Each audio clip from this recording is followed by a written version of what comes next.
नमस्कार गुरुजनांनो, मी पवार आपल्या सर्वांचं बेसिक टू बेस्ट या YouTube चॅनलवरती स्वागत करतो. तर आज आपण आपल्या चालू घडामोडी या विषयाच्या अभ्यासासंदर्भात आजचा दैनिक अंक लोकसत्ता याविषयी सविस्तरपणे चर्चा करणार आहोत. तर आता आपण आपल्या आजच्या मूळ चर्चेला सुरुवात करण्याआधी आपण आजच्या कोरोना व्हायरसचे अपडेट घेऊया. तर जगभरामध्ये ज्या काही सध्या केसेस पॉझिटिव्ह समोर आलेले आहेत त्यांची संख्या आहे एकूण 41,02,000. त्यापैकी 2,80,454 इतके जण सध्या आपल्या सहवासामध्ये राहिलेले नाही आहेत.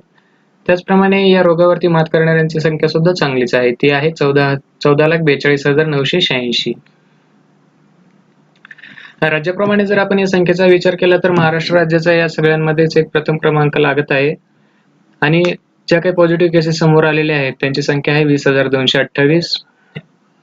त्यापैकी 3,800 इतके जणांनी या रोगावरती मात केलेली आहे आणि 779 इतक्या जणांचा या रोगाच्या कारणामुळे दुर्दैवी असा अंत झाला आहे. त्यानंतर दिल्ली, तामिळनाडू, गुजरात या राज्यांचा नंबर लागतोय.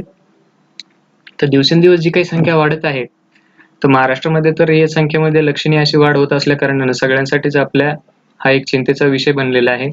तर असो, सगळ्यांनी निरोगी राहा, तसेच आपल्यामुळे इतरांना काही त्रास होणार नाही, इतरांचं आरोग्य धोक्यात येणार नाही याची सुद्धा खबरदारी घ्या. तर मित्रांनो, आता आपण आपल्या मूळ चर्चेकडे वळण्या अगोदरच आज आहे मातृदिन. तर माझ्या बेसिक टू बेस्ट या चॅनल तर्फे सगळ्यांना मातृदिनाच्या हार्दिक हार्दिक शुभेच्छा. असं म्हणतात ना, आई म्हणजेच आत्मा आणि ईश्वर. तर या ईश्वरासमान असणाऱ्या आईलाच सुखी, समृद्धी आणि दीर्घायुष्य लाभो अशी मी प्रार्थना करतो. आणि आता आपण आपल्या मूळ चर्चेकडे वळूयात. तर आजच्या दैनिक अंक लोकसत्ता यामध्ये आपण आज रविवार विशेष या संदर्भात चर्चा करणार आहोत. तर त्यामध्ये जो काही कोविड कोंडवाडे या लेखासंदर्भात सध्या काही या कोरोना महामारीमुळे प्रत्येक ठिकाणी किंवा मुंबई, पुणे यासारख्या मोठ्या मोठ्या शहरांमध्ये सध्याची काय परिस्थिती उद्भवली आहे याविषयी आपण सविस्तरपणे पाहणार आहोत. त्याचप्रमाणे मजुरांचे काय झाले या शीर्षकाखाली एक लेख आलेला आहे, याविषयी आपण पाहणार आहोत की यामध्ये त्यांनी असा उल्लेख केलेला आहे की आता एका आजीविका या संस्थेने जे काही मजूर स्थलांतरित आहेत किंवा येथील स्थानिक मजदूर असतील यांच्याविषयीचे त्यांनी एक जो काही अहवाल त्यांनी दिलेला आहे आणि त्यांचं काय निष्कर्ष आहे याविषयी आपण सविस्तरपणे यामध्ये जाणून घेऊयात. त्याचप्रमाणे कोरोना काळ सोकावू नये म्हणून या लेखामध्ये आजच्या रविवारी विशेष या अंकामध्ये जे काही आता सध्या कोरोनाच्या भयापोटी आपण सरकारला जे काही अमर्याद अधिकार दिलेले आहेत ते आपल्यासाठी भविष्यामध्ये किंवा आतापासूनच धोक्याचे ठरू शकतात याविषयी जी एक धोक्याची सूचना वजा एक आपल्याला भविष्यात येणाऱ्या धोक्यांची जी जाणीव करून दिली आहे तर याविषयी आपण सविस्तरपणे यामध्ये पाहणार आहोत. पुढील या लेखामध्ये आहे जग बदलले पण कसे. तर यामध्ये सध्या आता कोरोना महामारी जी आहे यानंतरच बदललेले जग कशा पद्धतीने असेल याविषयी त्यांनी जी काही एक कल्पना वजा भविष्यामध्ये असणाऱ्या वास्तविक परिस्थितीचे जे काही एक चित्रण मांडलं आहे त्याविषयी सुद्धा आपण सविस्तरपणे चर्चा करणार आहोत. तर आजच्या रविवारी विशेष अंकामध्ये खूप सारे महत्त्वाचे असे आपल्याला लेख चर्चा करायचे आहेत. तर आता आपण वळूयात आपल्या पहिल्या भागाकडे, ज्यामध्ये की मजुरांचे काय करायचं या शीर्षकाखाली हा एक लेख आलेला आहे. आता विषय असा आहे की आजीविका ही काही एक संस्था आहे. या संस्थेनं एक अहवाल सादर केला आहे. हा अहवाल सादर केला म्हणजे त्यांनी जे काही आता स्थलांतरित मजूर असतील किंवा इथलचे स्थानिक मजदूर असतील यांच्याविषयी त्यांनी अभ्यास करून काय काय निष्कर्ष काढले आहेत आणि त्यावर उपाययोजना काय आहेत किंवा यांचे जे काही प्रश्न आहेत या सगळ्यांविषयी यामध्ये त्यांनी सविस्तरपणे चर्चा अशी केलेली आहे. तर ते आपण पाहूयात. आता या आजीविका संस्थेने काय सुरत आणि अहमदाबाद येथील काय मजुरांचा जो काही सध्या वास्तविक परिस्थितीचा अभ्यास करून काही यांनी अनुमान काढलेले आहेत. त्यांचं असं म्हणणं आहे की या मजुरांना कुठे मोजलेच जात नाही. हा प्रश्न त्यांना इतका टोकदार झाला आहे की मुंबई किंवा अन्य कोणत्याही महानगरामध्ये मजुरांची सुद्धा हीच गत आहे. आता मुंबई म्हणा, पुणे म्हणा, सुरत, अहमदाबाद प्रत्येक ठिकाणी सुद्धा हीच गत आहे. हेच आपल्याला या अहवालाने इथे त्यांनी मांडलं आहे किंवा त्यांची आपल्याला ओळख करून दिली आहे. आता विषय असा आहे की अनेक वर्षापूर्वी मराठी रंगभूमीवर जे काही आपण साठेचं काय करायचं या शीर्षकाचं एक नाटक जे गाजत होतं. आता नुकताच 1 मे जो काही दिवस आहे आपण महाराष्ट्र दिन म्हणून महाराष्ट्रामध्ये सगळीकडे साजरा करत असतो व त्याचप्रमाणे तो काय गुजरातच्या राज्यस्थापनेचा व कामगार दिवसही म्हणून सगळे देशभर आपण साजरा करत असतो. परंतु काय आहे की या कोविड महासाथीच्या पार्श्वभूमीवर गेल्या 1.5 महिन्यात सगळ्या जे काही न्यूजपेपर म्हणा किंवा जे काही आपले प्रसार माध्यम आहेत त्याच्यावर येणारे एक स्थलांतरित जे काही मजूर आहेत यांच्या बातम्यांनी तर एक सूरच लावलेला आहे आणि ते योग्यही आहे. कारण स्वतःला सजग व सतर्क जे काही मानणारे आपलं एक सुजाण नागरिकांचा वर्ग आहे, तसेच समाजभान किंवा जागृत असणारे जे काही हजारो लाखो नागरिकांना किंवा शहरवासियांना एक झोपेतून असं खडबडून जागं करणारे हे एक वाईट स्वप्नच आहे असं म्हणावं लागेल. आणि या स्वप्नाचा शेवटही कसा होणार आहे, कधी होणार आहे याची काही सुद्धा खात्री नसल्यानं आता आपल्या सगळ्यांनाच काय या अशा जे काही आता दुःख पसरलेलं आहे, तर या दुःखामुळेच या महामारीमुळे ह्या मजदुरांना किंवा या जे काही स्थलांतरित मजूर आहेत यांना काय हाल अपेष्टा किंवा दुःख सहन करावे लागणार आहेत, तर याविषयी या अहवालामध्ये स्पष्टपणे नमूद करण्यात आलेलं आहे. तर अनेकांना जे काही आता आपल्या मूलभूत अधिकारासंबंधीच्या ज्या काही आता घटना किंवा आपण म्हणू की एक प्रकारचे कसे आपल्या अधिकारावरती बंधने आलेले आहेत, तर याविषयी आपण अधिक जाणून घेऊयात. जे काही मजूर आपले स्थलांतरित झालेले आहेत यांनी परराज्यात जाऊन किंवा परप्रांतात जाऊन त्यांनी कशा पद्धतीने आपले जीवन हे व्यतीत केलेलं आहे याविषयीच आजीविका या संस्थेने काय आहे की हे जे काही मजुरांचे प्रश्न आहेत यावर गेले 25 वर्ष काम करणाऱ्या या संस्थेनं आता आपल्या 1 मे या दिवशी काय झालं की एक अहवाल प्रसिद्ध केला, तोच की unlocking the urban reimagine migrant lives in cities post कोविड-19 या शीर्षकाचा एक त्यांचा हा अहवाल आहे. तर यामध्ये त्यांनी स्थलांतरित मजुरांची मुलाखत म्हणा तसेच त्यांच्यावर प्रत्यक्षपणे अभ्यास करून जे काही निष्कर्ष मांडलेले आहेत त्याविषयी यांनी यामध्ये सविस्तरपणे चर्चा केलेली आहे. आता आपल्या शहराची जी काही बदसूरत म्हणजेच अहमदाबाद या विषयी चाललेला आहे. तर आजीविका ब्युरोचा हा अभ्यास कोविड सुरू होण्या अगोदरपासूनच काय चालू झालेला होता. 1 मे रोजी ही साथ काय सगळीकडेच पसरली असताना त्याचे प्रकाशन त्यांनी केलेलं होतं. हा निव्वळ योगायोगच आपल्याला समजावा लागेल. कारण काय राजस्थान व देशभरातून गुजरात व अहमदाबाद येथील कोणतं सुरत या 2 शहरामध्ये येणाऱ्या जवळपास 450 कामगार मजुरांच्या भेटीवर तसेच त्यांची जी काही मुलाखत घेऊन त्यांनी हा एक अभ्यास केलेला आहे. यावर त्यांनी हा अहवाल प्रसिद्ध केला आहे. आता त्यामध्ये म्हणा बांधकाम किंवा छोटे कारखाने असतील किंवा हॉटेल्स असतील तसेच घरकाम अशा प्रकारचे वेगवेगळ्या क्षेत्रात काम करणाऱ्या स्थलांतरित मजुरांच्या आत्ता वास्तवमध्ये किंवा सद्यस्थितीचं त्यांचं एक भेदक वर्णन करणारा हा अभ्यास त्यांनी प्रत्यक्ष संशोधन जे काही केलं आहे त्याच्यावर आधारित आहे. आता आपण गुजरात ज्याची ओळख अशी करतो की एक उद्योग व व्यवसायानेही राज्य म्हणून त्याला ओळखलं जातं. तसेच काय व्हायब्रंट गुजरात नावाने दर 2 वर्षांनी तिथे काय हजारो जे काही उद्योग आपले व्यावसायिक आहेत यांचे संमेलनही गेले 10 वर्षापासून भरत आहे. आता एक प्रसिद्ध व आदरणीय ज्येष्ठ उद्योजकाने असं म्हटलं आहे की जो उद्योग गुजरात राज्यात व्यवसायासाठी जात नाही, भांडवल किंवा गुंतवणूक करत नाही, तो महामूर्खच म्हणावे लागेल. आता या महाशयांनी हा विधान का केला आहे, तर या पाठीमागील पर्दाफाश करण्यासाठी आपण पुढील चर्चा करूयात की या राज्यातील अहमदाबाद जे की गुजरात राज्यामध्ये आणि सुरत या 2 शहरातील बदसुरतीचे विदारक वर्णन म्हणजेच काय आजीविका या संस्थेच्या अहवालातून आपल्याला स्पष्टपणे जाणून येत आहे. ते म्हणजेच काय की एकट्या सुरत शहरात काय 50 लाखापैकी जवळपास 20 ते 25 लाख मजूर हे कसे आहेत, मायग्रंट आहेत म्हणजेच काय स्थलांतरित आहे. हिंदीमध्ये आपण त्यालाच काय पलायन हा शब्द वापरत असतो. तर उत्तर भारतात सुद्धा खेडेगावात फिरताना किंवा आपल्याला कानावरती पडत असतील असे मराठी शब्द आपल्या अर्थाने सुद्धा पलायनच असेच आहे. कारण आगीतून सुटल्यानंतर फुफाट्यात पडण्यासारखंच त्यांचं सध्या मजुरांची जी काही परिस्थिती झाली आहे तर त्याविषयी एक वर्णन इथे दिलेलं आहे. आता ओरिसा किंवा झारखंड पासून राजस्थानच्या दक्षिणेकडील अनेक जिल्ह्यामध्ये काय की लाखो मजूर जे काही आहेत ते आपली पोटाची खळगी भरण्यासाठी गुजरात आणि महाराष्ट्र या शहरामध्ये किंवा राज्यामध्ये आलेले आहेत. आता राहण्याची सुद्धा त्यांची इथं काही धड व्यवस्था नाही, तसेच काही कामाचे जे काही तास आहेत किंवा त्यांना त्या बदल्यात किती मोबदला मिळणार याची सुद्धा शाश्वती नसताना कामावर काही जर दुर्घटना झाली किंवा अपघात झाला तर त्यांना इव्हन एवढी दवाखान्यात नेण्याची सुद्धा सोय नाही. आता कोणत्याही आता स्थलांतरित आहे म्हणून त्यांना आपण कोणत्याही शासकीय यंत्रणा जी आहे त्याच्यातील योजना जे काही आहेत आपल्या, तर यांच्या लाभ सुद्धा त्यांना मिळत नाही. कारण काय की त्यांचा कोणत्याही यादीमध्ये आपले नाव नाही आहे स्थलांतरित असल्या कारणानं. असे जे काही असंघटित कामगार त्यांच्या अगणित श्रमावर आजची जी काही सुरत, अहमदाबाद तसेच मुंबई, पुणे यासारखी असे महानगर उभी राहिलेली आहेत ना, तर अलीकडेच आता जवळपास 250 ते 300 वाहिन्यांनी अनेक आपले न्यूजपेपर म्हणा किंवा यांच्या वृत्तामधून 500 ते जवळजवळ 1,500 किलोमीटर पर्यंत पायपीट करत जाणारे हे जे काही मजुरांचे आता घोळके आपल्याला दिसत आहेत. तर या सगळ्यांविषयी जे काही आता आपण एक अदृश्य अशी जी काही आपली एक परिस्थिती या मजुरांची होती, तर ती आता सगळ्यांच्या नजरेला आणून देण्यासाठी यांनी खूप हातभार लावलेला आहे आपल्या प्रसार माध्यमांनी. तर आजीविका ब्युरोने जो काही तयार केलेला हा अभ्यास आहे, हे सर्व सजग नागरिकांनी मुळातूनच वाचायला एकदा पाहिजे. कारण त्यातील 1-2 ठळक निष्कर्षांचा काय,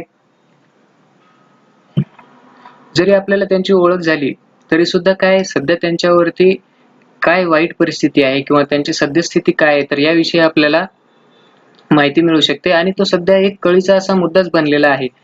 आता ही सगळं काही जे होत आहे, तर या स्थलांतरित मजुराबाबतची जबाबदारी कोणाची आहे, तर हा एक मेन विषय आहे की स्थलांतरित मजुरांचा जो काही एवढा आवाढव्य भेडसावणाऱ्या प्रश्नामध्ये एक महत्वाचा मुद्दा म्हणजेच या प्रश्नाला सामोरे जाऊन सोडवण्याची जबाबदारी कोण घ्यायलाच तयार नाही. याबद्दल शासन व मजुरांना काय कामावर ठेवणारे जे काही मालक आहेत किंवा एम्प्लॉयर्स यांनी काय परस्परात काय हात झटकूनच मोकळे झालेले आहेत.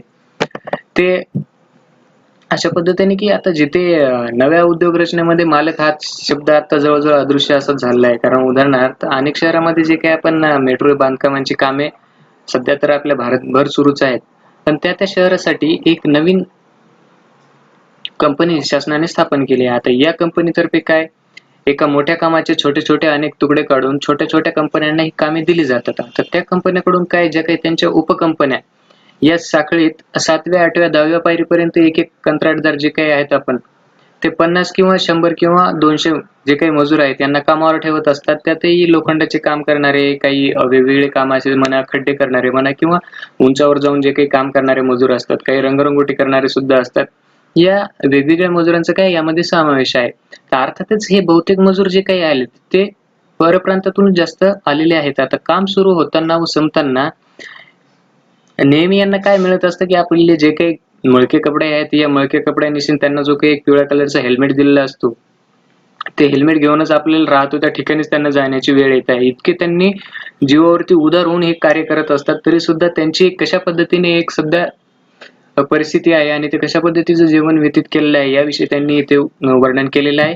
तर या सर्व जे काही स्थलांतरित मजुरांची जबाबदारी ना कोणी एका मालकाची आहे, ना ज्या शहरात ते काम करतात त्या शहरातील जे काही आपले लोकनियुक्त प्रतिनिधी म्हणतो आपण किंवा ते शहर चालवणारी जे काही आपली प्रशासन व्यवस्था असेल, ही व्यवस्थांनी सुद्धा ही जबाबदारी घ्यायला कोण पुढे सरसावत नाही आहे. तर या मजदुरांच्या जे काही राहण्याच्या जागा सुद्धा निश्चित नाहीत, ज्यांच्याकडे मतदार ओळखपत्र सुद्धा नाही किंवा स्थानिक निवडणुकीमध्ये मतदान करण्याचा हक्क म्हणा किंवा वीज बिल, पाणी बिल, रेशन कार्ड यासारखे जे काही आता सध्या आपल्याला डॉक्युमेंटेशन एक लागतं की मी या ठिकाणचा नागरिक आहे किंवा या राज्याचा नागरिक आहे म्हणून. तर असं कुठल्याही प्रकारचं यांच्याकडे काही कागदपत्र नसल्या कारणानं यांच्याकडे कोणीच एक लक्ष देत नाही आहे. तसंच यांचं नाव सुद्धा कोणत्याही यादीमध्ये नाही आहे. अर्थातच यादीत नाव नसल्या कारणानंच काय आहे, त्यांचे एक आता एकगठ्ठा मतदान म्हणू किंवा स्वतंत्रपणे मते मिळवण्याची त्यांच्याकडून आपल्याला शक्यता शून्य असल्या कारणानं कोणताही जो काही नागरिक आहे किंवा कोणतेही जे काही लोकप्रतिनिधी आहेत हे या स्थलांतरित मजुरांचे प्रश्न सोडवण्याकडे अजिबात लक्ष देत नाही आहेत. त्यांना आवाजच नाही, ते अदृश्य आहेत असंच आपल्याला समजावं लागेल. आता हे प्रशासन व मालक या दोघांनाही सोयीचे आहे. कारण काय आहे की हे जे मजदूर आलेले आहेत यांना आपल्या कोणत्याही राज्याच्या किंवा शहराच्या यादीमध्ये यांचं नाव नसलं एक सोयीचं म्हणूनच झालेलं आहे. कारण जोपर्यंत आपल्या देशात बेरोजगारीचा प्रश्न भयानक आहे तोपर्यंत स्वस्तात जे काही मजूर आपल्याला उपलब्ध होणाऱ्या या काही टोळ्या आहेत यांच्या यांना त्या राज्यामधून काय सुरत म्हणा, अहमदाबाद म्हणा किंवा पुणे, मुंबई यासारखे ओपन जे काही महानगर झालेली आहेत आता इथे तर येणारच आहे ते कामानिमित्त पोटाची खळगी भरण्यासाठी. पण त्यांच्याकडून आपल्याला हवं तसे काम करून घेण्याबरोबरच त्यांचे जे काही मूलभूत हक्क अधिकार आहेत हे सुद्धा कसे अबाधित राहील याकडे आपल्या प्रत्येकाने लक्ष देणं ही सुद्धा एक आज काळाची गरजच आहे. कारण यांची जी काही सध्या आता ही परिस्थिती झाली आहे, तर या परिस्थितीमागे आपल्याला काय उत्तर मिळेल किंवा यांची जी काही आता सध्या परिस्थिती आहे,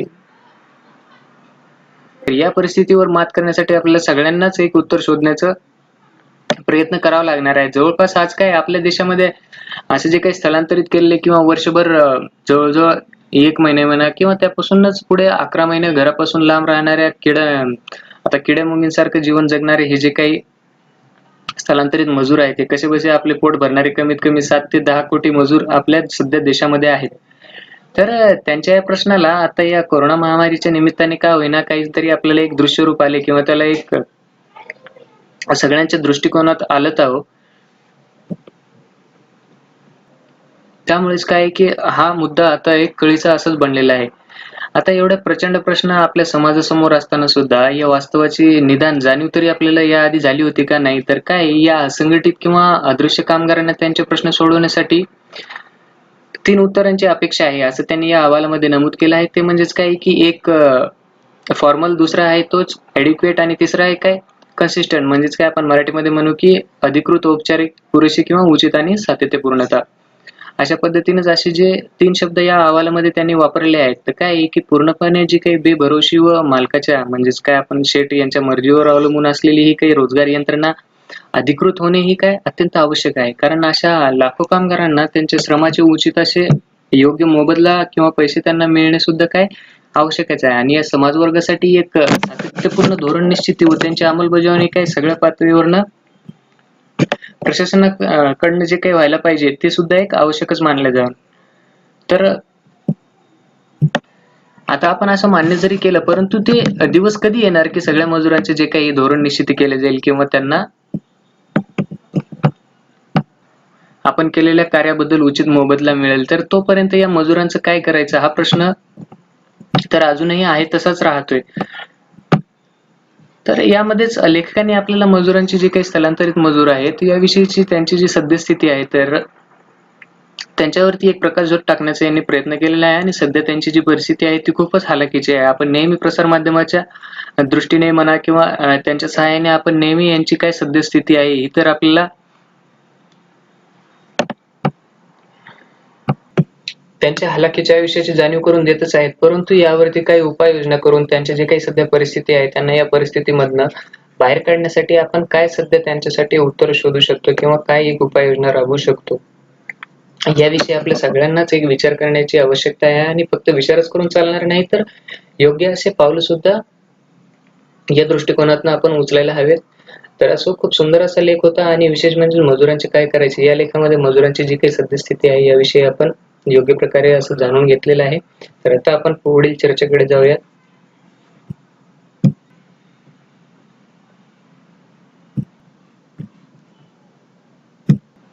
तर आजच्या रविवारी विशेष अंकामध्ये कोरोना काळ सोकावू नये म्हणून या शीर्षकाचा जो काही लेख आलेला आहे यामध्ये काय कोरोनाच्या आता भीतीमुळे आपण सरकारला जे काही अमर्यादित असे अधिकारच बहाल केलेले आहेत तर ते आपल्याला भविष्यामध्ये धोक्याचं ठरू शकेल या पद्धतीचं त्यांनी एक जे काही आपल्याला सध्या आज जाणीव करून दिलेलं आहे त्याविषयी त्यांनी या लेखामध्ये सविस्तर वर्णन केलेलं आहे. तर याविषयी आपण आता चर्चा करूयात.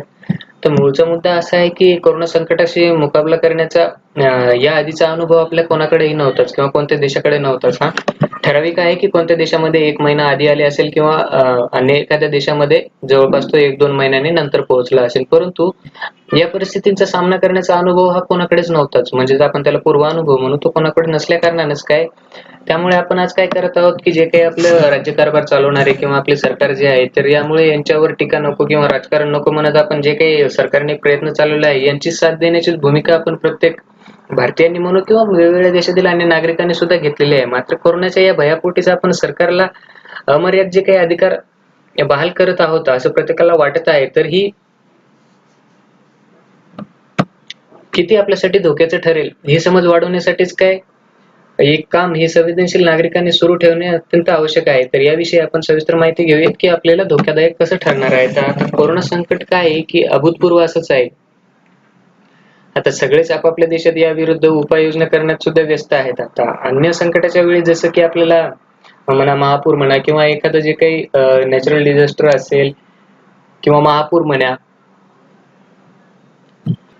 भूकंप यासारख्या नैसर्गिक आपत्तीमध्ये आपल्याला काय एखाद्या देशातून किंवा विदेशातून आपल्याला मदत मिळत होती. परंतु ही आज अशी परिस्थिती ओढवून आली आहे आपल्यावरती, की कोणताही देश कोणत्याही देशाची आज मदत करू शकत नाहीये. तर अशा महामारीचा आणि त्याच्याशी मुकाबला करण्याचा कुणाकडेही पूर्वानुभव नाही. त्यामुळेच काय झालंय, जे काही समजते, सुधारते त्यानुसार प्रामाणिक प्रयत्न सुरू आहेत. आता आपण त्याला साथ देऊयात अशी भूमिका बहुतेक भारतीयांनी सुरुवातीपासूनच घेतली होती. पण सगळेच जणू काय साथ पडत आहेत. अशाच पद्धतीने आपल्याला सगळ्यांच्या निदर्शनास येऊन येत आहे. आता कोणाच्या हेतूबद्दल शंका येण्याची किंवा पुसटशी आपण काय त्यामध्ये जी काही शक्यता आहे, तर या कोरोनाच्या काळामध्ये ती असंभवच आहे. किंवा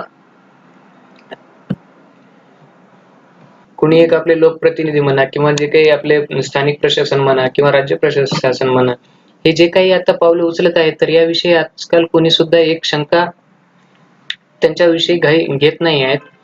पण या महामारीचा कोणालाच पूर्व अनुभव नसल्या कारणाने ते जे काही करत आहेत तेच योग्य आहे असं मानून सुद्धा आपण शांत बसून चालणार नाहीये. कारण काय झालंय,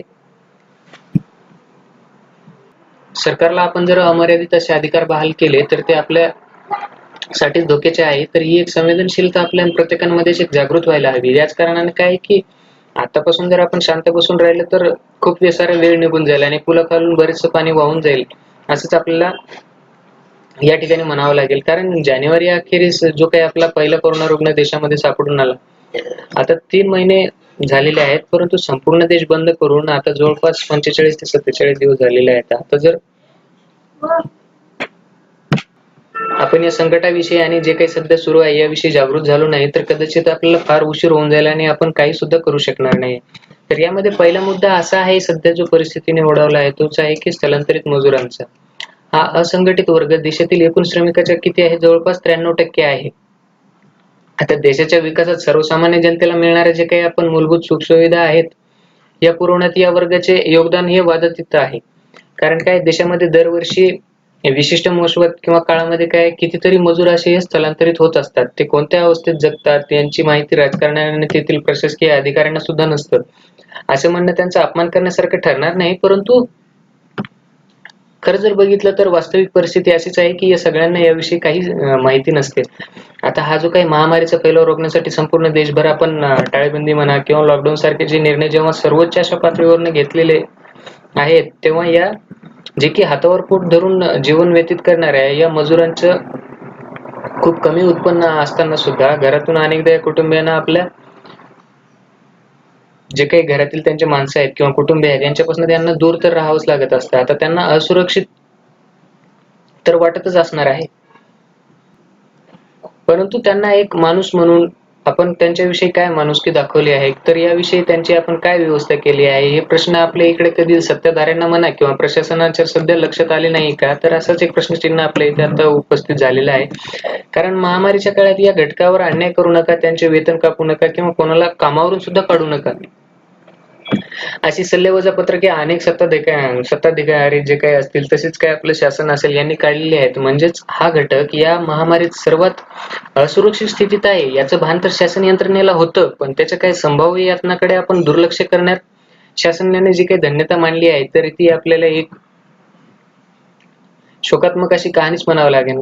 कारण टाळेबंदी आधीच या सगळ्यांची आपापल्या घरी जाण्याची जर सुरक्षित व्यवस्था लावली असती, तर या व्यवस्थेवरचा नंतर जो काही आता सध्या ताण पडलाय त्यांच्यावरती, हा ताण कमी होण्यासाठी खूप मोठ्या प्रमाणावर अशी मदत झाली असती. आता दिल्ली, सुरत, मुंबई अशा अनेक महानगरामध्ये जिथे या स्थलांतरित मजदुरांची संख्या जी काही खूप मोठी आहे, तिथे त्यांनी उद्योग सुद्धा केलेले आहेत. हे सध्या आपण प्रसार माध्यमाच्या दृष्टिकोनातून सगळ्यांनी बघितलेलंच आहे. परंतु काय, टाळेबंदीमुळे सगळे शहर तसेच व्यवहार बंद झाले. आता कामधंदे सुद्धा त्यांचे बंद पडले. गावाकडे पैसे पाठवण्याचे सुद्धा त्यांच्याकडे काही साधनही नाही आहे आणि स्वतःजवळ पैसे नाही आहेत, तर गावाकडे कुठनं पाठवणार. तर अशा परिस्थितीत त्यांना आता आपल्या कुटुंबियाची सुद्धा काळजी वाटू लागली आहे. तर त्यासाठी त्यांनी काय घरी परतण्याची जी काही त्यांनी एक ओढ लावली आहे, तर ती सुद्धा त्यांना योग्यच म्हणावी लागेल. कारण मूळ मुद्दा असा आहे की स्थलांतरित मजूर आता जिथे आहेत त्या ठिकाणीच राहतील इतकी साधने सुद्धा तिथे आता शिल्लक उरलेली नाहीयेत. नाही की त्यांच्याजवळ बँक बॅलन्स आहे, नाही कोणत्या नातेवाईकांचा किंवा कोणतरी आपले आप्तसुखे जे असतील त्यांचा सुद्धा अधिकार नाही. अशा वेळी आपल्या सुरक्षित घरात त्यांना आपल्या कुटुंबियाबरोबर राहणंच काय त्यांना योग्य वाटू लागलंय. त्या कारणानेच काय त्यांनी एक स्थलांतर करण्याकडे किंवा आपल्या आपल्या घरी जाण्याकडेच त्यांनी एक निर्णय घेतलेला आहे. तो सुद्धा आपल्याला योग्यच मानावा लागेल. आता या परिस्थितीमध्ये काय आहे की घरच्या ओढीने हा एक जो काही मजदुरांचा वर्ग आहे तो काय व्याकुळ झालेला आहे, कारण हातगाईवर आला आणि याची जाणीव आपले जे काही प्रशासन किंवा अधिकाऱ्यांना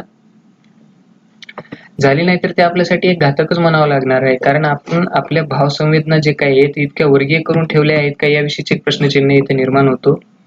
आता आहे तिथेच राहा, मूळ गावी जायची गरज नाही, अशी जी भूमिका असलेल्या आपल्या केंद्र सरकारने घेतली आहे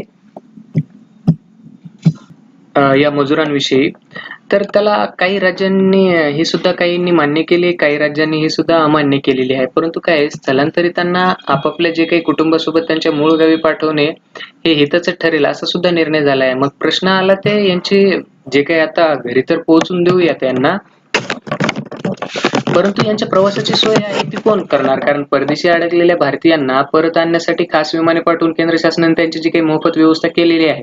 परंतु परदेशी जे काही नागरिक सध्या आपल्या भारतीय जे काही आहेत त्यांच्यापेक्षा तर या स्थलांतरित मजुरांची व्यवस्था किती एकदम बिकट अशी आहे ना. तर या परिस्थितीची जाणीव ही आपल्या सरकारला झाली नाहीये का?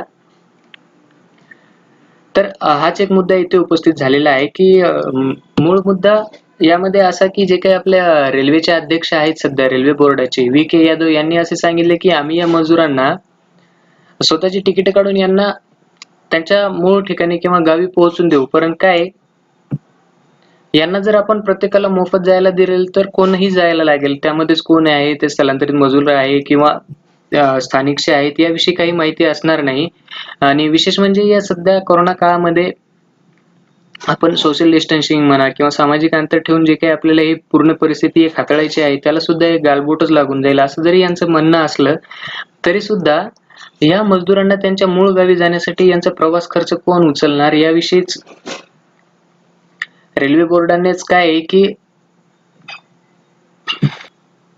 या मजदुरांना यांच्या मूळ गावी पोहोचवण्यासाठी होय असं सुद्धा म्हटलेलं नाहीये आणि नाही असं सुद्धा म्हटलेलं नाहीये. म्हणजेच त्यांनी काय या सगळी परिस्थिती एक टांगतच ठेवलेली आहे असंच म्हणावं लागेल. कारण आता रेल्वेला तर या मजदुरांचा जो काही प्रवास खर्च आहे हे करण्याची त्यांची तर काही इच्छा नाही. परंतु दुसरी बाजू असं बघितली आपण तर त्यामध्ये जे काही भारतीय रेल्वेने आपल्या पीएम केअर्स फंडामध्ये 151 कोटी रुपये जे की अमाउंट खूप मोठी आहे तेवढा देण्या इतका यांच्याकडे या रेल्वे बोर्डाकडे पैसा आहे. परंतु यांनाच काय आहे की आपल्या रेल्वे वगैरे सुरू करून या जे काही आपल्या स्थलांतरित मजूर आहेत यांना आपल्या मूळ गावी पाठवण्यासाठी यांच्याकडे पैसे नाही आहेत का त्यासाठी ते तिकिटाची मागणी करतायत. तर ही किती एक शोकांतिकेची बाब आहे. तर हीच आपल्याला या ठिकाणी या आजीविकेच्या अहवालाने इथे निदर्शनास आणून दिलं आहे.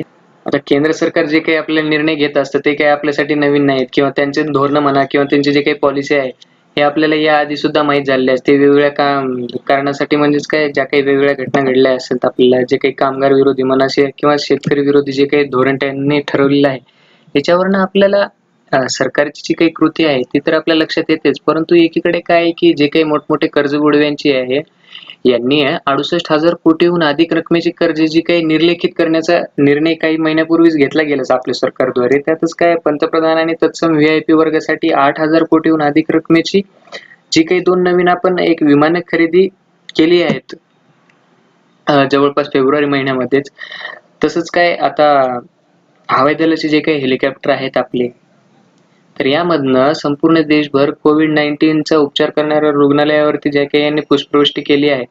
तर एकीकडे आपण असं म्हणावं लागेल या ठिकाणी की जे काही आपण टॅक्स पेयर आहेत, करदाते जे आहेत यांच्या पैशाचा चुरवडा करण्यातच आला आहे. तर दुसरीकडे काय म्हणावं लागेल किंवा हवाई दल किंवा नौदल आदी यंत्रणाचा या मदत कार्यामध्ये प्रभावी उपयोग करून घेण्याऐवजी त्यांनी त्यांची जी काही क्षमता आहे याचा एकपरीने उपहासच करण्यात आला आहे.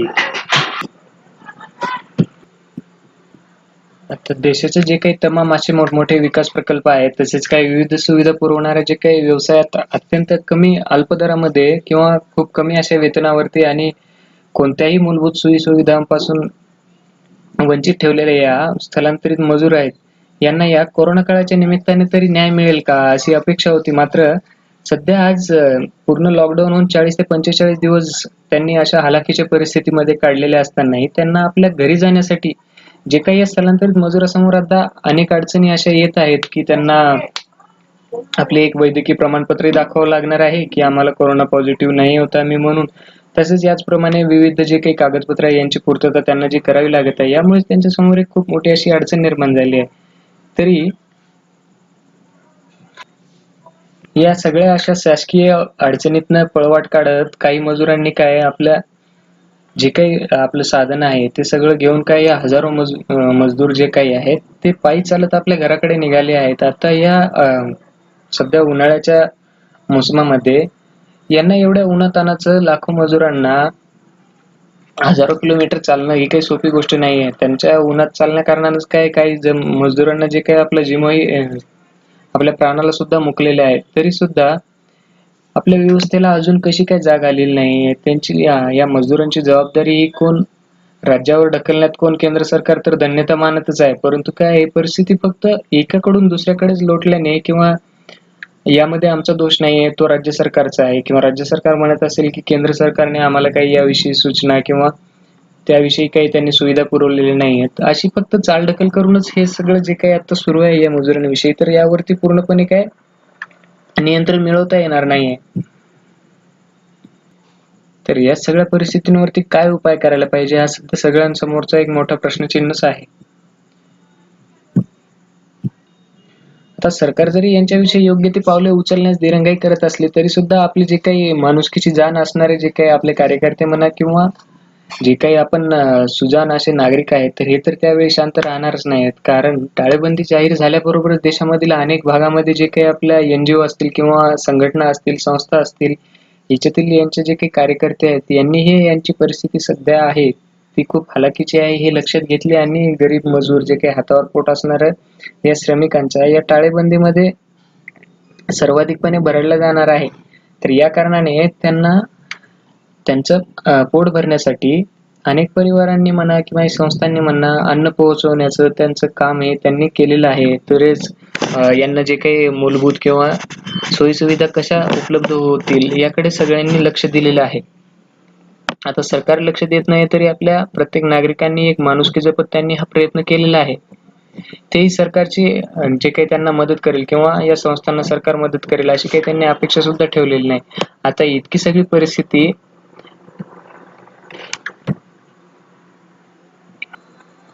तरी सुद्धा सरकार काय आपली जी काही त्यांची यंत्रणा आहे किंवा प्रशासन किंवा शासन आहे ते योग्य प्रकारे काही पाऊल उचलत नाहीयेत किंवा यांना काही एक प्राधान्यक्रम असा ठरवून देत नाहीये की आधी काय करायचंय बाबा यांना याविषयी त्यांचं जे काही संभ्रम अवस्था एक झालेली आहे सरकारांची. तर या अहवालामध्ये त्यांनी सरकारवर सुद्धा ताशेरे ओढलेले आहेत. आता या जे काही मजूर आहेत किंवा स्थलांतरित जे काही आहेत यांचे प्रश्न जे काही आहेत ते सरकारांच्या निदर्शनास आणून देण्यासाठी जे काही आपले सामाजिक कार्यकर्ते म्हणा यांनी तर वेळोवेळी असे आंदोलन जे काही आहेत ते केलेलीच आहेत. आता उदाहरणादाखलच बघायचं झालं तर आपले जे काही ज्येष्ठ सामाजिक कार्यकर्ता मेधा पाटकर यांनी तर मध्य प्रदेशात मुंबई आग्रा राष्ट्रीय महामार्गावर 3 दिवसाचं उपोषणही केलं होतं. परंतु हे सगळं होत असताना सुद्धा सरकार याविषयी किती जागरूक झालेली. या श्रम मंत्रालयाच्या माध्यमातून काय आहे की अनेक श्रमिक आणि मजुरांच्या कायद्यामध्ये अनेक असे अन्यायच म्हणावं लागेल असे बदल यांनी केलेले आहेत. जसे की पर्यावरण संरक्षण संदर्भातील आजवरचा कडक कायदा पात्र करण्याचे भान याच काळामध्ये काय एक घटत आहे. आता नागरिकत्व कायदा असेल जो की आपण म्हणतोय आता सध्या चर्चेमध्ये एक होता. तर या कायद्यातील जे काही अन्याय्य बदल्याविरोधात जे काही लढणाऱ्या शाहीन बागेमधले आपण आंदोलक म्हणूयात किंवा या स्थलांतरित मजुरांनी जो काही आपापल्या घरी जाण्यासाठी एक उद्रेक केला आहे. या दोन्ही बाबींकडे जरी आपण बघितलं तरी काय याविषयी सरकार आपलं कसं एक अमानुषपणाच दाखवत आहे. याविषयीची जाणीव इथे यांनी करून दिली आहे तीच की आता शाहीन बागमध्ये जे काही झाले आहे तेथील जे काही महिला आंदोलक आहेत आता त्यामध्ये त्यांनी गरोदर असणाऱ्या स्त्रीला सुद्धा सोडलं नाही. त्यांची सुद्धा त्यांनी गय केली नाही आहे. तर अशा परिस्थिती संदर्भात कोणीही राजकारण करू नये किंवा विरोधकांनी सुद्धा यामध्ये काहीतरी राजकारण करून आपले जे काही एक राजकीय खेळी आहे ती प्रस्थापित करण्याचा प्रयत्न करू नये असंच या ठिकाणी म्हणावं लागेल. कारण कोरोनाच्या भयापोटी सरकारला आपण अमर्याद असे अधिकारच बहाल करत आहोत की काय, आणि तसं करणं सुद्धा आपल्यासाठी धोक्याचंच ठरत आहे. तर ही समज काय प्रत्येकाच्या मनामध्ये आज काय येणं आवश्यक आहे, याची जाणीव होणं आपल्याला आवश्यक आहे. नाहीतर असं होईल की आज जे काही आपण सरकारला अधिकार बहाल केलेले आहेत किंवा जे काही अधिकार आपण सरकारला देत आहे आणि त्याची आपण अंमलबजावणी सुद्धा करत आहे, तर एक ना एक दिवस भविष्यामध्ये हे सुद्धा आपल्यासाठी खूप धोकादायक ठरू शकते आणि तेव्हा आपण काही करू शकणार नाही. त्यामुळे सध्या परिस्थिती आपल्या हातामध्ये असतानाच आपण याविषयी एक संवेदनशील नागरिक म्हणून या सगळ्या परिस्थितींचा आढावा घेतला पाहिजे. तसेच यामध्ये जे काही आपल्या उपाययोजना आहेत त्या पूर्णत्वाला नेण्यासाठी प्रत्येकाने प्रयत्न केले पाहिजे. तर आपला कोरोना काळ सुकावू नये म्हणून या लेखामध्ये आपण जे काही मजुरांची सद्यस्थिती आहे आणि त्याविषयी सरकारने ज्या काही उपाययोजना केल्या आहेत, त्यामध्येच सरकारच्या कार्याबाबत जो काही यांनी आढावा घेतला आहे याविषयी आपण सविस्तरपणे चर्चा केली आहे. असं खूप सुंदर असा लेख होता आणि सध्या स्थितीचं जे काही वर्णन यांनी एका आपल्या भाषेमध्ये केलेलं आहे, जे की एक वास्तविक परिस्थितीचं चित्रणच आपल्या मनामध्ये एक करून गेलेलं आहे. तर याविषयी सगळ्यांनी जागरूक राहा आणि आपल्या आजूबाजूला सुद्धा अशी परिस्थिती जर घडत असेल, या मजुरांविषयी जर अशा पद्धतीचे काही कृत्य घडत असतील, तर कृपया करून आपण आपल्यातली माणुसकी म्हणून आपल्या परीने जी काही मदत होईल ती त्या मजुरांना करणे हे सध्या आपल्या एक माणुसकीचं लक्षणच म्हणावं लागेल. तर सरकारची ही जिम्मेदारी आहे किंवा सरकारची जबाबदारी आहे, म्हणूनच आपण मजुरांच्या या प्रश्नाकडे दुर्लक्ष न करता आपापल्या परीने जे काही आपल्याला मदत होते ती आपण यांना करूयात आणि त्यांच्यावर आलेल्या या वाईट परिस्थितीतनं निवारण्यासाठी आपण त्यांना वेळोवेळी मदत करूयात अशीच एक अपेक्षा करतो. तर असं खूप सुंदर असा लेख होता. आता आपण पुढील लेखाकडे वळूयात. तो आहे कोविड स्कोप अंतर्गत नांदा सौख्य भरे. तर या लेखामध्ये आज आपल्याला जे काही लाखोच्या संख्येनं आपल्या वैद्यकीय सुविधांसाठी किंवा क्षेत्रामध्ये लागणारे जे काही आपले व्हेंटिलेटर्स आहेत यांची गरज आपल्याला सध्या जास्त प्रमाणात राहिलेली नाहीये. कारण याची गरज सध्या काही आपल्या जवळपास 1 ते 2% रुग्णांनाच याची गरज सध्या लागत आहे. तर याविषयी तसेच वैद्यकीय क्षेत्रामध्ये जे काही आपण साधन सामग्री वापरत आहोत याविषयी सलोखपणे चर्चा या लेखामध्ये यांनी केलेली आहे. तर मूळचा विषय असा की कोरोना काही कुठे जाणार नाही आणि तेव्हा तो आपल्या बरोबरच राहणार आहे. त्याच्यामुळेच काय आहे, आपण सुद्धा त्या कोरोना बरोबर जगायला शिकलं पाहिजे. असा आपल्या भारताच्या आरोग्य खात्याचा जो काही आपल्याला सल्ला आहे, तर याविषयी एकंदरीतच कोविड स्कोपमध्ये यांनी त्यांचं नांदा सौख्य भरे यामध्ये त्यांनी त्यांची प्रतिक्रिया, जसेच नागरिकांची प्रतिक्रिया जी काय ही व्यक्त केलेली आहे. तर सध्या अशी एक चर्चा केली जात आहे की भारताची जी काही आता जनसंख्या आहे त्यापैकी एकूण 1/3 जनता ही काय आहे, तरुण आहे. म्हणजेच काय 25 ते 35 या वयोगटातली आहे आणि त्यांना या कोरोना जो काही विषाणू आहे याचा धोका हा आपण समजतोय तेवढ्या मोठ्या प्रमाणामध्ये त्यांना होणार नाही. म्हणून आपण या वयोगटातील जे काही आपली लोकसंख्या आहे त्यांना आपण कोरोना जरी झाला असेल त्यांना किंवा या रोगाने जरी ग्रासला असेल तरी आपण त्यांना काय होम क्वारंटाईन म्हणा किंवा इन्स्टिट्यूट क्वारंटाईन असे जे काही आपण सध्या उपाययोजना केलेल्या आहेत, तर या उपाययोजना करूनच ते या रोगातनं बरे सुद्धा होऊ शकतात, अशी जी काही एक आता भाकीतच म्हणावं लागेल की वर्तवले जात आहे. तर याविषयी यांनी इथे प्रश्न उपस्थित केला आहे की जर अशा होम क्वारंटाईन केल्याने किंवा इन्स्टिट्यूट क्वारंटाईन केल्याने जर हे सगळ्या आपण रोगावरती जर मात करत असू, तर आपल्याला जे काही उच्च दर्जाचे असे वैद्यकीय साधनं आहेत यांची आवश्यकता आपल्याला लागणार आहे का? आणि दुसरा मुद्दा असा आहे की जेव्हापासून हा कोरोना काळ सुरू झाला आहे तेव्हापासून आपण लहान मुलांना म्हणावं किंवा वयस्कर असतील किंवा जे काही आपला तरुण वयोगट असतील या सगळ्यांनाच या आजाराने आपल्या कवित घेतलं असल्या कारणाने आपण असं प्रत्यक्षपणे म्हणू शकत नाही की ठराविक अशा वयोगटातील व्यक्तींना या आजारापासून धोका नाहीये. परंतु असं हे काही बोलून आपल्या डोळ्यात हे मध्ये सरकार अंजनच घालत नाहीये. तर त्याच्याही पुढे जाऊन आपल्या डोळ्यामध्ये काय यांनी एक चटणीच टाकलेली आहे किंवा लाल तिखट चटणी जी काही म्हणतो तीच आपल्या डोळ्यात टाकली आहे, असं यांनी त्या सरकारवरती आक्षेप केलेला आहे. आता या कोरोना महामारीच्या संदर्भामध्ये जी काही सरकारनं आपल्याला आकडेवारी दर्शवली आहे, की एकट्या महाराष्ट्राच्या 36 पैकी जे काही 24 जिल्ह्यामध्ये राज्यातील एकूण कोरोनाबाधित जे आहेत ते फक्त किती 3%च रुग्ण आहेत. तर देशाच्या 700 पैकी साधारण जे काही निम्म्या जिल्ह्यांमध्ये अगदी खूप कमी प्रमाणात असे काही कोरोनाबाधित आहेत. पण आपण जे म्हणतो सब घोडे 12% या सरकारी ब्रीदाप्रमाणेच काय या सर्वांना कोरोना ग्रसित प्रदेशाइतकीच कडकडीत टाळेबंदीची शिक्षा जी काही आता त्यांना झालेली आहे. त्याच्यावरती आता एक उपाययोजना म्हणून आपण ग्रीन किंवा ऑरेंज किंवा रेड झोन असे वेगवेगळे आपण प्रकार त्यामध्ये पाडलेले आहेत.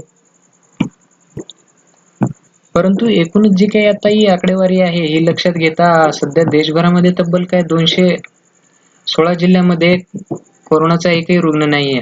आता एकूण 42 जिल्ह्यामध्ये गेल्या 28 दिवसात काय एकही कोरोना रुग्ण आढळलेला नाही. त्याखेरीज 21 जिल्हे असे आहेत की ज्या गेल्या 3 आठवड्यात एक सुद्धा कोरोनाबाधित रुग्ण हा तिथे आढळून आला नाहीये. आता बाकीचे उरलेले जे काही 36 जिल्ह्यामध्ये गेल्या 14 दिवसामध्ये आणि 46 जिल्ह्यामध्ये गेल्या 7 दिवसामध्ये एकही कोरोना रुग्ण नाहीये. तर एप्रिलच्या जे काही मध्यात या आजारापासून बरे होण्याचे प्रमाण जे 13% इतके होते ते आता 29% वरती गेले आहे.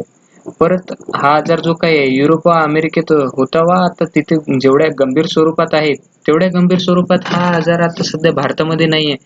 असंच आपले जे काही सरकार आता आकडेवारी दर्शवत आहे. तर याचा एकूण अर्थ असाच की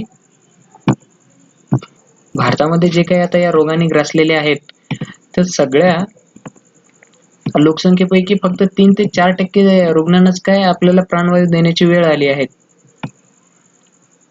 तर जे काही सुरुवातीला सांगितलं जात होतं की भारतामध्ये लाखोच्या संख्येने जे काही नागरिकांना आपल्याला या प्राणवायूची आवश्यकता लागणार आहे त्यांची गरज आता म्हणजेच व्हेंटिलेटरची गरज आता फक्त आपल्याला किती जवळपास 1 ते 2% रुग्णांनाच त्याची सध्या आवश्यकता आहे. तर या सगळ्या प्रश्नांवरती त्यांचा म्हणण्याचा उद्देश असा आहे की जे आपण विचार केला होतो तर त्यानुसार न घडता एक वेगळीच परिस्थिती आपल्या समोर येत आहे. सध्याची परिस्थिती लक्षात घेऊनही आपल्याला भविष्यासाठी योजना ह्या केल्या पाहिजेत. त्यासाठी एक उपाययोजना म्हणून आपण खबरदारीची पावले उचलली पाहिजेत. याच दृष्टिकोनातनं सध्याच्या परिस्थितीवरूनच आपण भविष्यामध्ये आपल्याविषयी किंवा आपल्या भारतामध्ये वेगळी परिस्थिती ओढवणार नाही. यामुळेच आपण निश्चिंतपणे न राहता भविष्यामध्ये येणाऱ्या वाईट परिस्थितीचा आपण त्याविषयी आपण उपाययोजना या राबवल्या पाहिजेत. तर सरकार जे काही आता आपल्याला म्हणत आहे की सध्या भारतामध्ये आपल्याला रुग्णांसाठी व्हेंटिलेटरची आवश्यकता नाहीये. तर हे म्हणण्यामागचा त्यांचा उद्देश हा असा असू शकतो की बाबा सध्या आपलं आर्थिक चक्र जे पूर्णपणे थांबलंच आहे. आता सरकारजवळ पैसा नाही त्याच्यामुळे सरकारने हे कारण पुढे दाखवलं आहे का आपल्याला की भारतामध्ये आपल्याला व्हेंटिलेटरची आवश्यकता नाही त्याच्यामुळे त्यांची आपण वैद्यकीय साधनांमध्ये आपण जास्त प्रमाणामध्ये खरेदी करणार नाही आहोत. कदाचित असाही प्रश्न एक आपल्याला पडू शकतोय. परंतु आपल्याकडे सरकारनं तर काही कबूल करण्याची प्रथाही नाहीच आहे. पण या कोरोनाबरोबरच जगायचे शिकावे लागेल असा आपल्याला सल्ला मात्र हे आरोग्य खाते आपल्याला वेळोवेळी देतच आहे. तर इथून म्हणण्याचा आणि सध्या जे काही सरकारचे आणि सध्या एक परिस्थिती जी आता सध्या भारतामध्ये सुरू आहे तर याविषयी आपल्याला असं म्हणावं लागेल की आपण म्हणतो ना ते आपण एखाद्याची घटस्फोट घेण्यासाठी दोन्ही बाजूच्या म्हणजेच वर पक्ष आणि वधू पक्षांनी कायदेतज्ञ जे काही आहेत यांच्यावर खूप सारा असा खर्च केला आणि त्यानंतर काय त्या दोघांनी आपापली बाजू लढवण्यासाठी पुष्कळ सारा असा पैसा त्यांना दिला. परंतु काय आहे की या दोघांनीही एकत्र राहावे असं जर कायद्याने त्यांना सुचवलं तर आपल्याला असंच म्हणावं लागेल की आता एकत्र राहून नांदा सौख्य बरे अशा आशीर्वाद मिळवण्यासारखंच एक परिस्थिती सध्या निर्माण होऊन गेलेली आहे. कारण यामध्ये आपण किती जरी उपाययोजना केल्या किंवा वेगवेगळी पावलं जरी योग्य त्या वेळी उचलले गेलेली नाहीत तरी ही परिस्थिती आज सगळ्यांसाठीच आपल्याला कोरोना काळ हा आपल्या सोबतच राहील ही एक भयावह अशी चिंताच आपल्याला लागून गेलेली आहे.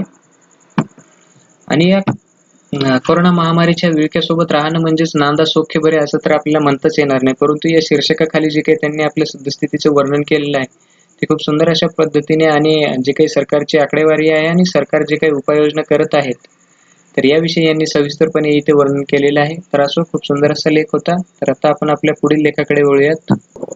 तर तो लेख आहे जग बदलले पण कसे, या शीर्षकाखाली जे काही आता कोरोनाच्या महासाथीने आर्थिक फटके आपल्याला जगभर दिसल्यानंतरच भारतामध्ये ज्या काही शक्यता वर्तवल्या जात आहेत त्याविषयी आपण चर्चा करणार आहोत.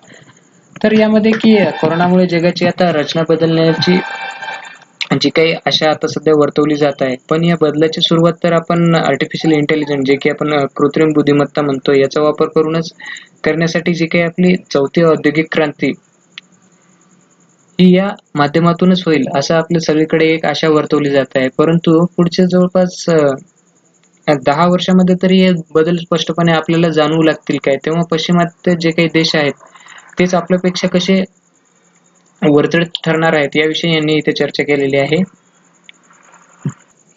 तर या कोरोना महासाथीचे फटके जे काही जगभर दिसल्यानंतर आपल्या भारतामध्ये ज्या काही शक्यता वर्तवल्या जात आहेत, त्यामध्ये प्रामुख्याने अशा 3 शक्यता आहेत. त्यापैकीच पहिली म्हणजेच काय, की कोविड-19च्या पश्चातचे विश्व हे कसे पूर्णपणे वेगळे असेल. आणि दुसरं काय की चीनचा जो काही आता जागतिक सत्ता संबंधाची नवी संरचना जी काही आहे ती एक उदयास येईल. आणि तिसरा हा की जागतिक राजकारणातील जे काही आकांक्षा पूर्ण होण्याच्या दिशेने एक हनुमान उडी मारण्याची जी सुवर्ण संधी आपल्या भारताकडे सध्या चालून आलेली आहे. याविषयी या आशा अशी वर्तवली जात आहे. परंतु कोविड-19 नंतरचं जग काय प्रचंड प्रमाणामध्ये बदललेलं असणार आहे. ही सर्वात मोठी आणि सर्वात प्रबळ अशी शक्यता आहे असं म्हणावं लागेल. मात्र हे बदल नेमके काय असणार आहेत? यात कोणकोणत्या वर्गाचा किंवा कोणकोणत्या देशाचा सर्वाधिक फायदा होईल आणि समाजातील जे काही आपले वेगवेगळे वर्ग आहेत यापैकीच कोणत्या वर्गांना याचा सर्वाधिक फायदा होऊ शकेल किंवा कोणत्या वर्ग यामध्ये अधिक भरडला जाऊ शकतो यावरची सध्या तर फारशी चर्चा आता होताना दिसत नाही. परंतु कोविड-19चा जो काही आता बदललेली परिस्थितीचा आढावा घेतला तर आपल्या निदर्शनास असं दिसून येतं की या परिस्थितीचा मोठा फटका हा जे काही आपले हातावर पोट घेऊन जगणारे आपले मजदूर वर्ग असतील तर यांनाच सर्वाधिक बसलेला आहे. यामध्ये काही कोणाचं दुमत नसणार आहे. कारण की ज्यांनी आपली पोटाची खळगी भरण्यासाठी त्यांना दिवसभर मेहनत करून सायंकाळी तीच दिवसभर केलेल्या मेहनतीचं फळ जे आहे ते संध्याकाळी आपले खात असतात. तर यामध्ये सगळ्यात वाईट परिस्थिती ही या वर्गावरच आलेली आहे. तर याला कोणताही देश हा अपवाद ठरणार नाही का? असं काही आहे का भारतामध्ये जास्त बेरोजगारी आहे इतरही देशात आहे आणि तिथलची परिस्थिती सुद्धा सारखीच आहे. तर या कोविड-19 नंतरच्या जगाचा जर आपण विचार केला तर या वर्गाच्या परिस्थितीत व्यापक सुधारणा होणार की त्यांची परिस्थिती जी आहे सध्या यापेक्षा अजूनच काय खराब होणार किंवा हलाखीची होणार याचा संदर्भ केंद्रस्थानी आपण एक विचार करायला पाहिजे. परंतु सध्या ज्या दिशेने आपण भविष्याची मांडणी करत आहोत त्यानुसार जे काही आपलं नाहिरे वर्ग आहे यांचे भवितव्य हे अधिकच अंधकारमय होणार का आहे का याचेच असे चिन्ह सध्या आपल्याला प्रत्येक घटनेमधून दिसून येत आहेत. आता यामागे काय कारण आहेत त्याविषयी आपण जर एक नजर टाकली तर असं आपल्याला दिसून येतं. त्यामध्ये पहिला हा की संपूर्ण जगाची जी सध्या ठप्प झालेली अर्थव्यवस्था आहे ती पूर्वीसारखीच पूर्ववत होण्यासाठी आपल्याला जवळपास 2 ते 3 वर्षाचा कालावधी तर लागू शकतोय. आता जगभरामधील जे काही गरीब म्हणा किंवा मध्यमवर्गीय लोकांसाठी ही आता प्रचंड बेरोजगारी आणि त्याहूनही जास्त जे काही आता काही लोकांना पूर्ण रोजगार नाहीये, काही लोकांना अर्ध रोजगार सुद्धा मिळण्याचा जो काही आता एक प्रश्न समोर आलेला आहे. आणि सर्वात महत्त्वाचं म्हणजेच काय सध्या जी काही एक अनिश्चितता आहे, असा हा असणारा कालखंड हा खूप हलाखीचे असे जीवन व्यतीत करण्यासाठी ह्या जे काही मजूर वर्ग आहेत यांना त्यांचं आयुष्य व्यतीत करण्यासाठी खूप हलाखीचे असे दिवस काढायला लावणाराच हा सध्या कोरोना काळ आहे. आणि दुसरं म्हणजे असंच की जागतिक अर्थव्यवस्था पूर्ववत होण्याऐवजी त्याची आपल्याला पुनर्रचना म्हणजेच काय की परत एकदा नव्यानेच रचना करावी लागेल अशी सुद्धा होण्याची एक शक्यता वर्तवली जात आहे. मात्र या पुनर्रचनेसाठी आपल्याला जवळपास एक 10 वर्षाचा सुद्धा वेळ लागले जाईल असं आपण एक गृहीतही धरू शकतो. कारण पुनर्रचित अर्थव्यवस्था जी काही आहे ती आता जी काही अर्थव्यवस्था आहे यापेक्षा अधिक उत्पादक किंवा जास्त प्रमाणात काय रोजगार निर्मिती करणारी असेल की नाही याविषयी सुद्धा एक शंकाच आहे. आणि तसं जरी झालं तरी हे सगळं पूर्णत्वास नेण्यासाठी जो काही लागणारा कालावधी आहे तो जवळपास 10 ते 15 वर्ष एवढा सुद्धा असू शकतोय. आणि तिसरं जे आहे ते म्हणजे पुनर्रचित अर्थव्यवस्था ही अधिक उत्पादक असली तरी ती जास्त रोजगार पुरवणारी असेल याची शक्यता सुद्धा अत्यंत कमी आहे. कारण याचे लक्षण म्हणजेच काय कोविड-19 सारख्या जो काही महामारीचा भविष्यामध्ये सामना करण्यासाठी आपल्याला वेगवेगळ्या देशांचा जे काही सार्वजनिक आरोग्य म्हणा किंवा तेथील आरोग्य सेवा क्षेत्राला जास्तीत जास्त सुदृढ करण्यावर जो सगळ्यात जास्त भर द्यायला पाहिजे होता तो आपल्या दृष्टीने कुठेही दिसून येत नाही, की कारण या क्षेत्रामध्ये जास्त भर हा दिलेला जात नाही आहे. तर ही सगळ्यात मोठी एक चिंतेचीच बाब म्हणावी लागेल. आता याउलट जर बघायचं झालं तर कोरोनामुळे जे काही सध्या अस्तित्वात असलेलं स्वच्छता आणि सामाजिक अंतराचे जे आपण आपल्या सरकारने मापदंड आपल्याला घालून दिले आहेत, तर भविष्यात या मापदंडामुळेच काय उत्पादन म्हणा किंवा सेवा क्षेत्र किंवा जे काही आपल्या सार्वजनिक जीवनात कशा प्रकारचं नियोजन करता येईल याच्या दृष्टीने याचा जास्त विचार होताना दिसतो आहे. आता याचं उत्तर आपल्याला माहिती तंत्रज्ञान म्हणा किंवा आपण आर्टिफिशियल इंटेलिजन्स म्हणतो, जे की कृत्रिम बुद्धिमत्ता किंवा आपली जी काही आता चौथी औद्योगिक क्रांती आहे, यावरती भर देण्यात येत आहे. आणि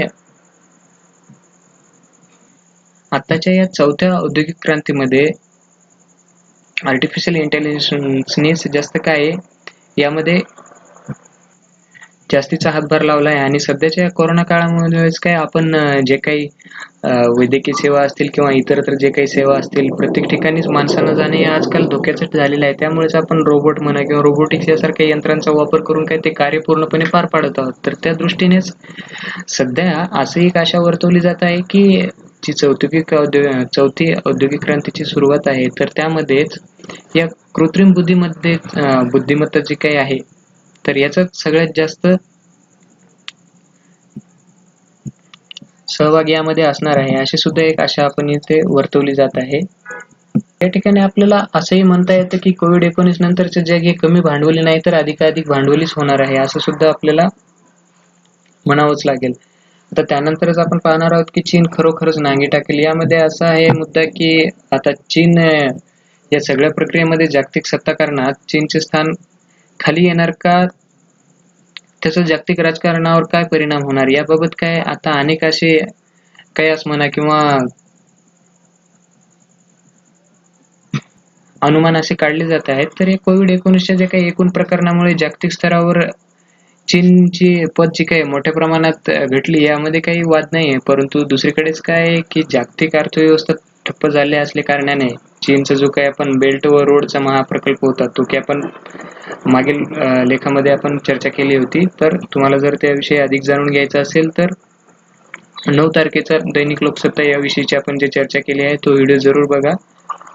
तर या अंतर्गत काय झालंय, ज्या देशांनी चीनकडून किंवा चीनचा वरदहस्त असलेल्या आर्थिक संस्था जे काही त्यांच्याकडून कर्ज घेतले होते त्यांनी, तर ते देश पुढील काही वर्षे कर्जफेडीसाठी त्यांचं सामर्थ्य नसणार आहे. त्यामुळेच काय आहे, की चीन आपला कमीत कमी 2030 पर्यंत तरी आखलेली त्यांची जी काही आर्थिक गणितं होती, ती सध्या काय आहेत, सध्या कोसळणारच आहेत असं आपल्याला म्हणावं लागेल. याची दुसरी बाजू अशी आहे, की कर्जफेड करता येत नसल्या कारणानं जे काही BRI मध्ये सहभागी असलेले अनेक जे काही देश आहेत, हे चीनचे त्या मानाने काय ऋणीच असणार आहेत. म्हणजेच BRI मध्ये सहभागी जे काही विकसनशील देशावरील चीनची जी काही आर्थिक अशी पकड एक राहिलेली आहे, तर ती पकड काय वाढणारच आहे. ती फारशी कमी सुद्धा होणार नाहीये. आणि यामध्ये एक दुसरी महत्त्वाची बाब म्हणजेच काय आहे, सध्या जागतिक स्तरावर उत्पादन प्रचंड खालावले असल्या कारणानं चीनची उत्पादन क्षमता जी काही मागील 2 महिन्यामध्ये झपाट्याने रुळावर आली आहे. आता या कोरोनाच्या महामारीमुळेच काय झाले, जानेवारी व फेब्रुवारी महिन्यात चीनमधील कारखाने बंद पडल्याचं किंवा अनेक कारखान्यामधील जे काही त्यांचं उत्पादन आहे, त्यामध्ये फारशी घट झाली आहे. याचा फायदा आपल्याला भारतासारखं जे काही आता सध्या विकसनशीलच्या मार्गावर आपण आहोत, अशा देशांनी घेतलेला नाही. उलट काय झालंय, की आपण मार्च महिन्यापासून भारतासह इतर जे काही आपले उद्योगधंदे आहेत, हे सगळे बंद करूनच आपण बसलेलो आहोत. तर त्यामुळे काय आहे, की कोरोना विषाणू संसर्गाचा सामना करणाऱ्या देशापैकी जवळपास 125 ते 100 ते 125 देशांना काय आहे, की चीन जे काही वैद्यकीय सामग्री पुरवत आहे, त्यांच्यावरतीच अवलंबून राहावं लागत आहे. यात भारताचा सुद्धा समावेश आहे. आपल्याला सुद्धा नाकारून चालणार नाही.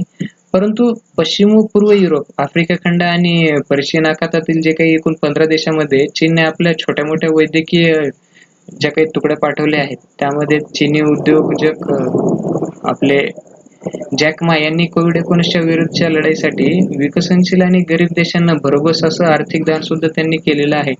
परंतु आणखी एक बाब म्हणजेच त्यांनी जी काही एक झिम्बाब्वेमध्ये गुंतवणूक केलेल्या चीनी कंपन्या, तेथील कोविड-19च्या उपचारासाठी अशा विशेष रुग्णालयांना जी काही आर्थिक मदत देऊ केली आहे, तर अनेक देशांनी चीनची मदत ती स्वीकारली आहे आणि काहींनी ती नाकारली सुद्धा आहे.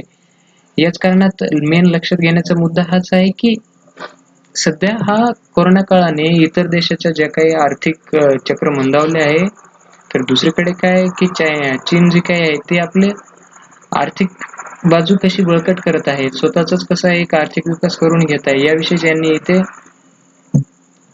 उहापोह केलेला आहे.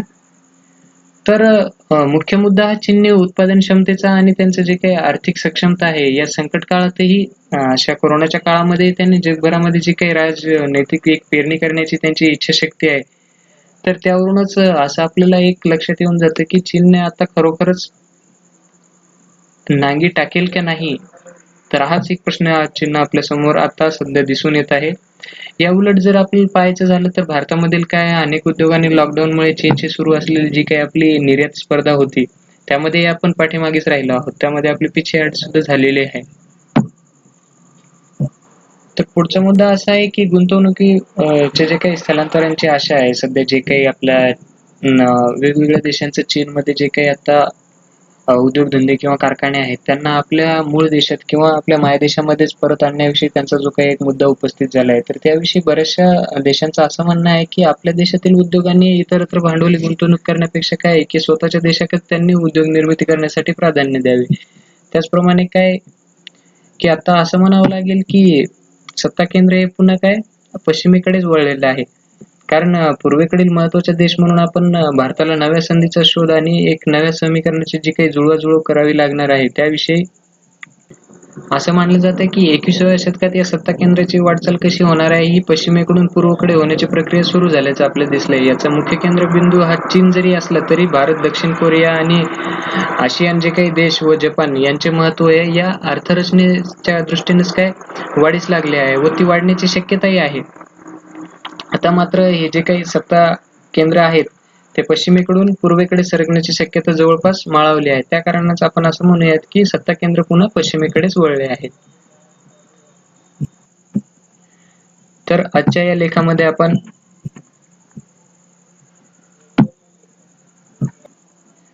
जग बदलेल पण कशा पद्धतीनं किंवा बदललेलं जग हे कसे असेल याविषयी आपण